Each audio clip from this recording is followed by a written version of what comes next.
Pinatunayan ni Paulo Avellino na walang katotohanan ang kumakalat na tsismis na may tampuhan umano sila ng kanyang ka-love team na si Kim Chiu. Sa kabila ng mga espekulasyong kumalat online, klarong-klaro sa mga video at larawan mula sa kanilang trip sa Dubai na maayos at malapit pa rin ang dalawa sa isa't isa. Ayon sa mga netizen na nakakasubaybay sa kanilang Dubai trip, makikitang todo alalay si Paulo kay Kim. Sa isang viral na video, kinukumpuni pa ni Paulo ang suot ni Kim. Isang kilos na nagpapakitang malapit at maalaga siya sa aktres. Bukod pa rito, madalas din siyang nakikitang nakahawak sa baywang ni Kim, isang kilos ng pagiging tunay na gentleman. Nilinaw rin na tila matamlay lang si Paulo sa ilang pagkakataon dahil sa kakagaling nito sa karamdaman.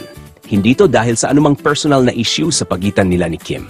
Sa katunayan, magkatabi pa ang dalawa sa business class section ng eroplano papuntang Dubai, isang patunay na walang alitan sa pagitan nila. Muling pinatunayan ni Paulo at Kim na ang kanilang magandang samahan, on and off screen, ay nananatiling matibay sa kabila ng mga haka-haka. Sa halip na tampuhan, mas napatunayan pa ng mga eksenang ito ang kanilang closeness at respeto sa isa't isa.